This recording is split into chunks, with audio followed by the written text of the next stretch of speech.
I keep the receipt in my wallet now. Folded twice, soft at the creases, like I've already decided to believe it more than I believe her. I found it in the laundry. A hotel 40 minutes from nowhere we know anyone. A date that lined up with a work trip I never once questioned. She said I was paranoid. She said it enough times that I started to believe paranoid was just the name for a man who pays attention. I didn't confront her. Not yet.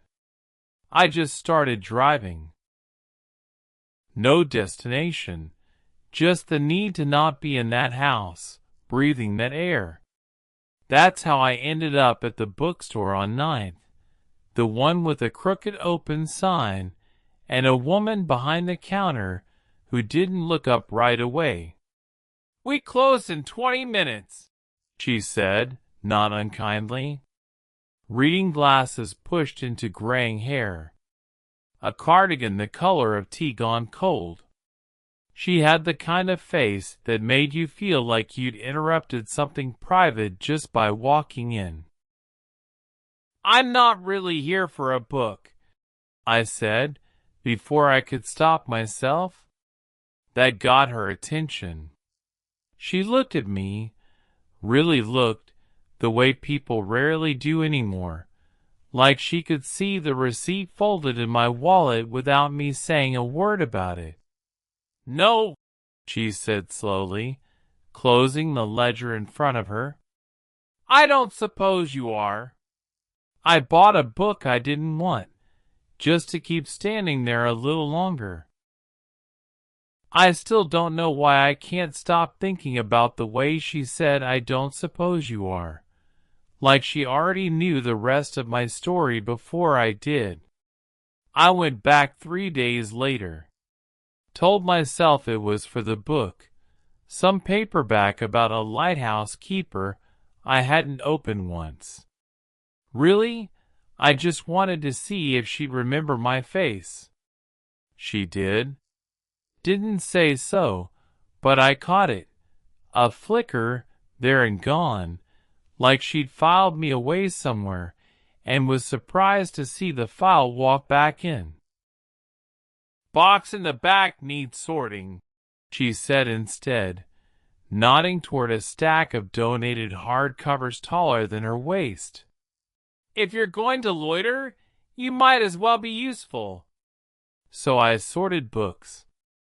She worked beside me, close enough that I noticed things I had no business noticing. The small tremor in her hands when she lifted anything heavy, like she was fighting her own body and losing slow. The way she laughed, once, at something stupid I said about Tolstoy, and then seemed almost embarrassed by the sound of it, like laughing wasn't something she let herself do often. "You're not from here," she said, not a question. "Visiting my own life, I guess," I said, trying to figure out which parts of it are true. She didn't ask what I meant, just nodded, like she understood exactly, and went quiet in a way that felt heavier than silence should. "You look tired," I said, before I could stop myself. Her hand stilled on the book she was holding. "I am," she admitted, soft, almost surprised she'd said it out loud. "I don't usually say that to strangers. I'm not sure I'm a stranger anymore." She looked up at me then, and for a second neither of us reached for the next sentence. The storm hit without warning, that fast kind that turns the sky the color of a bruise and empties the street in minutes. I was still there when it started, helping her lower the metal grate over the front window, and by the time we got it locked we were both soaked and laughing about it in that stupid, helpless way people laugh when they can't do anything else. "You might as well wait it out," she said, toweling her hair with a rag that smelled like dust and coffee. "I've got tea in the back. Real tea. Not the stuff in bags." The back room was smaller than I expected. A single lamp, a couch that had seen better decades, rain hammering the tin roof like it had something to prove. She poured 2 cups and sat across from me, close enough that our knees almost touched, and for a while neither of us said much of anything. Just the storm, and the tea going lukewarm in our hands, and the particular quiet of 2 people who both know they're circling something. Her phone buzzed on the table between us. She glanced at it, a name I didn't catch, and turned it face down without answering. Didn't explain. I didn't ask. "You never told me what you're figuring out," she said instead. "About your life. Which parts are true?" "I found a receipt," I said, "for a hotel I've never been to. My wife's name on it." She went still. "I'm sorry. I'm not looking for sorry." My voice came out rougher than I meant it to. "I don't know what I'm looking for." She set her cup down. Her hand was closer to mine now than it had been a moment ago. I don't know which of us moved. "Maybe you're not supposed to know yet," she said, barely above the rain. I leaned in, just slightly. She didn't lean away. Neither of us moved for what felt like a long time. Then she did. Pulled back, just an inch, enough to put the moment back in its box. "I'm 46, she said, like it was an answer to a question I hadn't asked yet. "You're what, 24? 5? 26. 26. She said it like she was testing the weight of the number. "You have a wife. A receipt in your pocket you don't understand yet. You don't need this. Whatever this is. I didn't say I needed it. You didn't have to." She wrapped both hands around her cup like it was the only warm thing left in the room. I've been doing this a long time. Reading people who walk in carrying something they haven't put down yet. You're carrying 2 things right now. Her, and whatever you think is happening here. And I don't think you know which one is heavier. Maybe neither is heavier. Maybe I just don't want to go home to an empty question. She looked at me then, and something in her face cracked open, just briefly. Not softness, something closer to fear. "That's not fair to say to me." "Why not?" "Because I know exactly what it's like to be someone's empty question," she said, quiet enough that the rain nearly swallowed it. "I was somebody's answer for a while once. Then I wasn't. It took me years to stop waiting by a phone that didn't ring." The lamp buzzed. Neither of us reached to fix it. "What are we doing?" I finally asked, not to her really. To the room. To myself. She didn't answer right away. When she did, her voice had nothing performative left in it. "I don't know," she said. "But I know I haven't wanted to find out something this badly in a long time. And that scares me more than your wife's receipt should scare you." She got up before I could answer that last thing she'd said, like she needed her hands busy or she'd say something she couldn't take back. Went to a drawer under the register, pulled out a photograph so worn at the corners it had gone soft as cloth. "His name was Daniel," she said, setting it on the table between us like she was setting down something heavy. My husband. He was 29 when I married him. I was 41. Everyone had opinions about that too.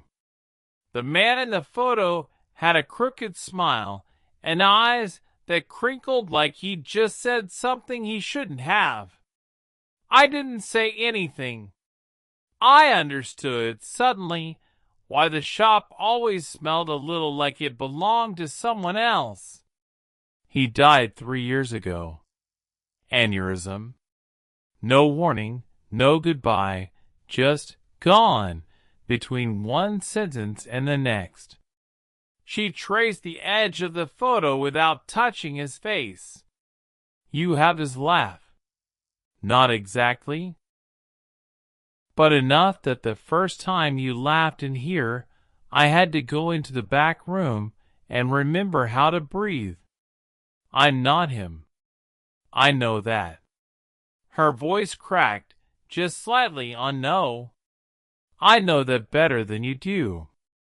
But some part of me has been waiting for permission to feel something again, and I think I've been mistaking you for the permission instead of the thing itself.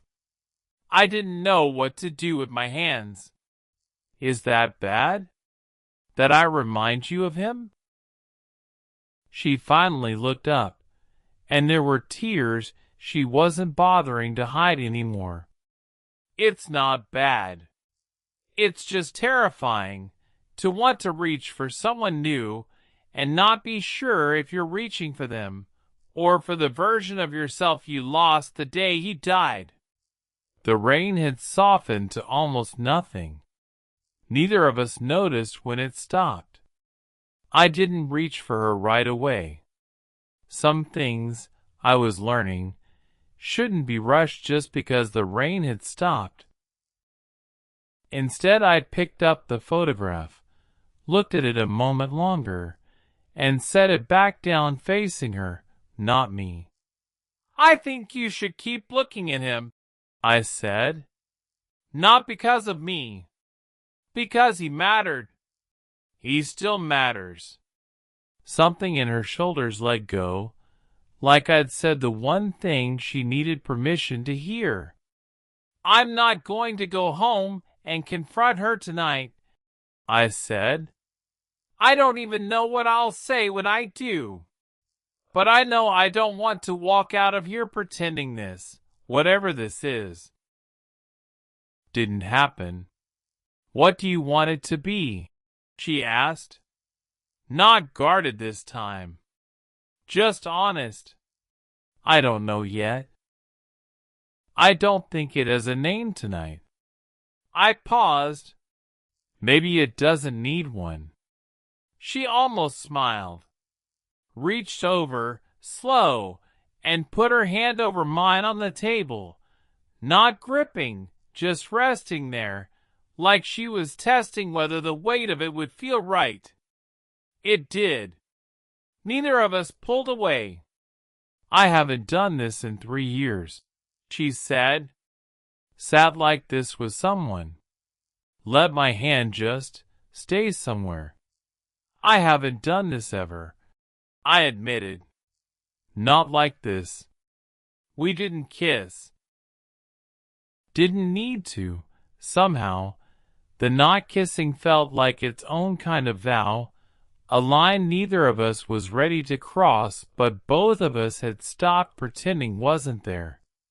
She leaned her head back against the couch, eyes closing, and after a moment I did the same, our hands still joined between us, the lamp buzzing low, the shop dark and closed around us like a held breath. Stay a while longer, she said, not opening her eyes. Just this. Just tonight. I did. I still have the receipt. It's in a drawer now instead of my wallet. I moved it there the week I finally asked my wife about the hotel, and she told me the truth. and it was exactly as bad as I'd feared and somehow smaller than I'd built it up to be in my head. We're not together anymore. That part of the story ended the way those stories usually do, quietly, with paperwork, with two people learning to be strangers again. But that's not really the story I wanted to tell. I still go to the bookstore on 9th. Not every day. Some weeks not at all. But often enough that the crooked open sign feels like something closer to home than my apartment does. She still keeps Daniel's photograph in the drawer under the register, and some nights she takes it out and looks at it, and I let her, because I learned that loving someone doesn't mean asking them to stop loving what came before you. We didn't fall into anything fast. We didn't need to. What we have now started with a lie I uncovered in someone else's life, and somehow became the truest thing in mine. I used to think finding that receipt was the worst night of my life. Now I think it was just the night before the real story started, the slow one, the one that didn't announce itself, the one that snuck up on both of us in a back room during a storm neither of us wanted to end. I don't know what to call what we have. We stopped needing a name for it a while ago. If this story made you feel something, let me know in the comments. Would you want more stories like this?